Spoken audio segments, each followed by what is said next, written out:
ಇವರು ಮೊದಲ ಆಪ್ಷನ್ ಯುದ್ಧ ಅಂತ ತೊಗೊಂಡಿದ್ದಾರೆ. ಸೊ ಹಾಗಾಗಿ ಈಗ ಇರಾನ್ಗೆ ಆಗ್ತಾರ ನಷ್ಟ ಅತ್ಯಂತ ದೊಡ್ಡದು. ನಾವು ಭಾರತವಾಗಿ ನಾವು ಅಲಿಪ್ತ ನೀತಿ ನಮ್ಮದಿದೆ. ನಾವು ಇರಾನು ನಮ್ಮ ಮಿತ್ರರು, ಇಸ್ರೇಲ್ ಕೂಡ ನಮ್ಮ ಮಿತ್ರರು. ಮಿಲಿಟರಿ ಉಪಕರಣಗಳಿಗೆ, ತಂತ್ರಜ್ಞಾನಕ್ಕೆ ನಾವು ಇಸ್ರೇಲನ್ನು ನಂಬ್ಕೊಂಡಿದ್ದೀವಿ. ಆಮೇಲೆ ಆಯಿಲ್, ಇಂಧನ ಮತ್ತು ಬೇರೆ ಬೇರೆ ಬೇಳೆ ಕಾಳುಗಳಿಗೆ ಇವೆಲ್ಲ ನಾವು ರಫ್ತು ಮಾಡ್ತಾ ಇದ್ದೀವಿ. ಟ್ರೇಡ್ ನಮ್ದು ಚೆನ್ನಾಗಿದೆ, ಅದಕ್ಕೆ ನಾವು ಇರಾನ್ ನಂಬ್ಕೊಂಡಿದ್ದೀವಿ. ಆದರೆ ಇರಾನ್ ಜೊತೆಗೆ ನಮಗೆ ಮುಂಚೆಯಿಂದನೂ, ಇವಾಗಿಂದ ಅಂತಲ್ಲ, ಸಾವಿರಾರು ವರ್ಷಗಳಿಂದನೂ ನಮ್ಮ ಜೊತೆ ಸಂಬಂಧ ಚೆನ್ನಾಗಿದೆ ಇರಾನ್ ಜೊತೆಗೆ. ಅಲ್ಲಿಂದ ನಿಮಗೆ ಕುದುರೆ ಬರ್ತಿತ್ತೋ, ಇಲ್ಲ ಡ್ರೈ ಫ್ರೂಟ್ಸ್ ಬರ್ತಿತ್ತೋ, ಇಲ್ಲ ರೇಷ್ಮೆ ಬರ್ತಿತ್ತೋ, ಬಟ್ ಸಂಬಂಧ ಅಂತ ಚೆನ್ನಾಗಿದ್ದೇ ಇದೆ ನಮ್ಗೆ ಇರಾನ್ ಜೊತೆಗೆ. ಅದು ಇವತ್ತು ಇಂಡಿಯಾ ನಾವು ನಮ್ದೊಂದು ಸ್ಟ್ಯಾಂಡ್ ತಗೋಬೇಕು, ಯುದ್ಧ ನಿಲ್ಲಿಸಿ ಅಂತ ಹೇಳಬೇಕು, ಶಾಂತಿ ಮಾತುಕತೆಗೆ ಇಬ್ರು ಹೋಗಿ ಅಂತ ಒತ್ತಾಯ ಮಾಡಬೇಕು. ಆ ಕೆಲಸವನ್ನ ಆಸ್ ಅ ಗೌರ್ಮೆಂಟ್ ನಾವು ಮಾಡಬೇಕಿದೆ. ಅದೇ ನಮ್ಮ stand. Okay sir, Linganna sir, ಈಗ ನಾನು ಶಾಂತಿಯ ಪ್ರತಿಪಾದಕ, ಎಲ್ಲ ಕಡೆ ಸೀಸ್ ಫೈರ್, ಎಲ್ಲ ಕಡೆ ಕದನ ವಿರಾಮ, ಈ ಥರದ ಭಾಷಣ ಕೊಡ್ತಾ ಇದ್ದಂತಹ ಡೊನಾಲ್ಡ್ ಟ್ರಂಪ್ ಇಷ್ಟು ದೊಡ್ಡ ಸ್ಟೆಪ್ ಇಸ್ರೇಲ್ ಮತ್ತು ಇರಾನ್ ನಡುವೆ ನಡೀತಾ ಇದ್ದ ಮೇ ತಿಂಗಳಲ್ಲೇ ಇಲ್ಲ ನೀವು ಇದನ್ನು ನಿಲ್ಲಿಸಬೇಕು, ನೀವು ಮಾತುಕತೆಯನ್ನು ನಡೆಸಬೇಕು ಅಂತ, ಈ ಹಿಂದೆ ಇದ್ದಂಥ ಅಮೆರಿಕ ಅಧ್ಯಕ್ಷರು ಮಾತುಕತೆಯ ಮೂಲಕ ಸಮಸ್ಯೆ ಬಗೆಹರಿಸುವಂಥ ಶಕ್ತಿನೇ ಇಲ್ಲ, ಅವರು ಅದಕ್ಕೆ ಯುದ್ಧ ಅಂತಾರೆ ಅಂತೆಲ್ಲ ಭಾಷಣ ಹೊಡೆದಂತಹ ಡೊನಾಲ್ಡ್ ಟ್ರಂಪ್ ಇನ್ನೂ 2 ವಾರದ ಹಿಂದೆ ಇನ್ನೂ ನಾನು ಯೋಚನೆ ಮಾಡ್ತಾ ಇದ್ದೀನಿ ಅಂದವರು ಇದ್ದಕ್ಕಿದ್ದಂತೆ ರಾತ್ರೋರಾತ್ರಿ ಬಾಂಬ್ ಹಾಕ್ಬಿಟ್ರಲ್ಲ ಸರ್. ಅವ್ರಿಗೆ ಏನು ಬೇಕು ಸರ್? ಅಮೇರಿಕಕ್ಕೆ ಏನು ಬೇಕು? ಇಸ್ರೇಲ್ ಜೊತೆಗಿನ ಸಂಬಂಧ ಅಥವಾ ಇಸ್ರೇಲ್ನ ಯಹೂದಿಗಳ ಅವರು ಹೇಳಿದ ಹಾಗೆ ಲಾಬಿ ಇಷ್ಟಕ್ಕೆ ಮಾತ್ರ ಸೀಮಿತನಾ? ಇನ್ನು ಒಟ್ಟಾರೆ ಏನು ಬೇಕು ಸರ್ ಅಮೇರಿಕಾಗೆ? ಅಮೇರಿಕಾಗೆ ಇಸ್ರೇಲ್ ದತ್ತುಪುತ್ರ, ಅವನು ಚೆನ್ನಾಗಿರಬೇಕು. ಇಸ್ರೇಲ್ ಹತ್ರ ಬಾಂಬ್ ಇರ್ಬೋದು, ನ್ಯೂಕ್ಲಿಯರ್ ಇರ್ಬೋದು, ಬೇರೆಯವ್ರ ಹತ್ರ ಇರಬಾರ್ದು. Strong is always best, best. ಈ strong is always right, weak is always wrong ಅನ್ನೋ ಒಂದು. ಸೊ ಯುದ್ಧ ಗೆದ್ದವನು ಇತಿಹಾಸವನ್ನ ಹೇಗ್ ಬೇಕೋ ಹಾಗೆ ಬರ್ಕೊಂಡ್ಬಿಡೋದು. ಯುದ್ಧ ಗೆದ್ದವನು ತನಗೆ ಹೇಗ್ ಬೇಕೋ ಹಾಗೆ ಬರ್ಕೊಂಡ್ಬಿಡ್ಬೋದು, ಸರಿ ತಪ್ಪು ಅಂತ. 4 ಮಾತುಕತೆ ರೌಂಡಲ್ಲೂ ಇರಾನನ್ನು ಕಮ್ಮಿ ಮಾಡಬೇಕು, ಎನ್ರಿಚ್ಮೆಂಟ್ ಕಮ್ಮಿ ಮಾಡಬೇಕು.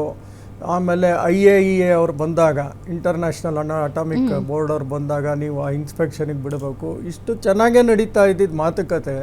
5ನೇ ರೌಂಡ್ ಮಾತುಕತೆಯಲ್ಲಿ ನೀನು ಯುರೇನಿಯಮ್ಮೇ ಮಾಡಬಾರ್ದು, ಯುರೇನಿಯಮ್ಮೇ ಇಟ್ಕೋಬಾರ್ದು. ನಿಮ್ಮ ಹತ್ರ ಬ್ಯಾಲಿಸ್ಟಿಕ್ ಮಿಸೈಲ್ಸ್ಗಳ ಮಾಡುವ ಶಕ್ತಿನೂ ನೀವು ತೆಗೆದು ಬಿಡಬೇಕು. ಎಲ್ಲ ತೆಗೆದುಬಿಟ್ಟು ಅವ್ರು ಹೆಂಗೆ ಕೂತ್ಕೋತಾರೆ? ಸುಮ್ಮನೆ ಕೂತಿರ್ತಾರೆ. ಒಂದು ದೇಶ ಮಿಸೈಲ್ಸ್ ಅವ್ರನ್ನೆಲ್ಲ ಸ್ಯಾಂಕ್ಷನ್ಸ್ ಹಾಕಿ ಅವ್ರ ಹತ್ರ ಒಂದು ಏರೋಪ್ಲೇನ್ ಇಲ್ಲ, ಸರಿಗಿರೋ ಏರೋಪ್ಲೇನ್ ಇಲ್ಲ, ಏನೂ ಇಲ್ಲ. ಅವ್ರಿಗೆ ಎಕ್ಸ್ಪೋರ್ಟ್ ಮಾಡೋದು ಕಳ್ಮಾರ್ಗದಲ್ಲಿ ಚೈನಾಗೆ ಎಕ್ಸ್ಪೋರ್ಟ್ ಮಾಡ್ತಾರೆ. ಯಾಕಂದರೆ ಅಲ್ಲಿರೋ ಆಯಿಲ್ ಅದು ವಿಶ್ವದಲ್ಲಿ 3ನೇ ಅತಿ ಹೆಚ್ಚು ಪ್ರೊಡ್ಯೂಸ್ ಮಾಡೋವಂಥ ರಾಷ್ಟ್ರ ಅದು ಆಯಿಲ್ನ. ಬಟ್ ಅವ್ರಿಗೆ ಎಕ್ಸ್ಪೋರ್ಟ್ ಮಾಡೋ ಶಕ್ತಿ ಇಲ್ಲ. ಭಾರತ ತಗೊಳ್ಳೋಕೆ ನಮ್ಮ ಕೈಲಿ ಆಗಲ್ಲ ಅವ್ರ ಕಡೆಯಿಂದ, ಬಿಕಾಸ್ ಸ್ಯಾಂಕ್ಷನ್ಸ್ ಇರೋದ್ರಿಂದ. ಧೈರ್ಯವಾಗಿ ತಗೋತಾ ಇರೋದು ಚೈನಾ ಒಂದೇ. ಇವರು ಕದ್ದು ಮುಚ್ಚಿ ಹೆಂಗೋ ಮಾಡಿ ಶ್ಯಾಡೋ ಶಿಪ್ಸ್ ಮೂಲಕ ಚೈನಾ ಕಳಿಸ್ತಾ ಇದ್ದಾರೆ ಎಲ್ಲನೂ. ಅವ್ರನ್ನೆಲ್ಲ ಕಟ್ ಮಾಡಿಬಿಟ್ಟು ಇವಾಗ ನೀವು ಮಿಸೈಲ್ಸ್ ಮಾಡೋದನ್ನು ಕಟ್ ಮಾಡಿ, ಯುರೇನಿಯಮ್ಮು ಕಟ್ ಮಾಡಿ ಅಂತ ಸಡನ್ನಾಗಿ 5ನೇ ರೌಂಡಲ್ಲಿ ಹೇಳ್ಬಿಟ್ಟು 6ನೇ ರೌಂಡ್ ನಾಳೆ ಮಾತುಕತೆ ಮಾಡ್ತೀನಿ ಅಂದ್ಬಿಟ್ಟು ಇವ್ರ ಕೈಲಿ ಬಾಂಬ್ ಹಾಕಿಸ್ಬಿಟ್ರೆ ಇದು ಯಾವ ಥರ ಡಿಪ್ಲೊಮೆಸಿ ಅಂತ ಕರಿತೀರಾ? ಇದು ನ್ಯಾಯನೇ ಅಲ್ಲ, ನ್ಯಾಯನೇ ಅಲ್ಲ. ಅದು ಅಮೆರಿಕ ಮಾಡಿದ್ದು ಯಾರು ಒಪ್ಕೋತಿಲ್ಲ. ವಿಶ್ವಸಂಸ್ಥೆ ಅಂತೀವಿ, ಅದಕ್ಕೇನು ಬಲವೇ ಇಲ್ಲ, ಅದಕ್ಕೆ ಅಲ್ಲೇ ಇಲ್ಲ. ರಷ್ಯಾ ಯುಕ್ರೇನ್ ವಾರ್ ಅವ್ರಿಗೆ ತಡಿಯೋಕ್ಕಾಗಲಿಲ್ಲ. ಈ ಕಡೆ ಗಾಜಾ ಮೇಲೆ ಆಗ್ತಿದ್ದಂಥ ಗಲಾಟೆ ಅವ್ರ ಕೈಲಿ ತಡಿಯೋಕ್ಕಾಗಲಿಲ್ಲ. ಅದಕ್ಕೆ ಏನೂ ಅಲ್ಲಿಲ್ಲ. ಅದಕ್ಕೆ ಸುಮ್ಮನೆ ಅಮೆರಿಕ ಏನು ಹೇಳುತ್ತೋ ಅದಿರೋದೇ ನ್ಯೂಯಾರ್ಕಲ್ಲಿ ಅವ್ರು ಏನು ಹೇಳ್ತಾರೋ ಅದನ್ನ ಹೇಳ್ಕೊಂಡು ಕೂತಿರುತ್ತೆ ಅಷ್ಟೇ. ಇಸ್ರೇಲ್ಗೆ ತನ್ನನ್ನು ತಾನು ಡಿಫೆನ್ಸ್ ಮಾಡ್ಕೊಳ್ಳೋಕೆ ಎಲ್ಲ ಹಕ್ಕಿದೆ ಅಂತ ಹೇಳ್ತಾರೆ, ಆದರೆ ಇಸ್ರೇಲ್ ಯಾಕೆ ಇರಾನ್ ಮೇಲೆ ಬಾಂಬ್ ಹಾಕ್ತೋ ಅನ್ನೋದ್ರ ಬಗ್ಗೆ ಮಾತಾಡಲ್ಲ. ಅಲ್ಲ, 15ನೇ ತಾರೀಕು ಮೀಟಿಂಗ್ ಇತ್ತು. ಆಕ್ಚುಲಿ ಸೋಮವಾರ ಮೀಟಿಂಗ್ ಇತ್ತು, ಭಾನುವಾರ ಇವರು 12ನೇ ತಾರೀಕು ಮಧ್ಯರಾತ್ರಿ ಹೊಡೆದಿದ್ದಾರೆ.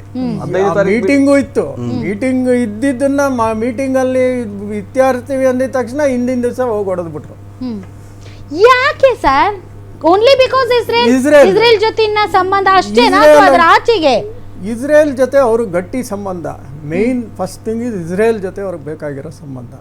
ಅಫ್ಕೋರ್ಸ್ ಕೆಲವು ಗಲ್ಫ್ ರಾಷ್ಟ್ರಗಳು ಎಲ್ಲರೂ ಇಸ್ರೇಲ್ ಜೊತೆ ಮೇಲ್ಮೇಲ್ ಚೆನ್ನಾಗಿದ್ರು ಒಳಗೊಳಗೆ ಅಮೆರಿಕಕ್ಕೆ ಸಪೋರ್ಟ್ ಮಾಡುವಂತ ಒಂದು ಶಿಯಾಗಳು ಅಲ್ಲಿರೋ ಮ್ಯಾಕ್ಸಿಮಮ್ ಸುನ್ನಿಗಳೇ. ಸೊ ಇವ್ರು ಎಲ್ಲಿ ಬೆಳೆದು ಬಿಟ್ರೆ ನಮಗೆ ಕಷ್ಟ ಆಗುತ್ತೆ ಅನ್ನೋದು ಒಂದು ಅರಬ್ ಅವ್ರಿಗೆ, UAE ಅವ್ರಿಗೆ.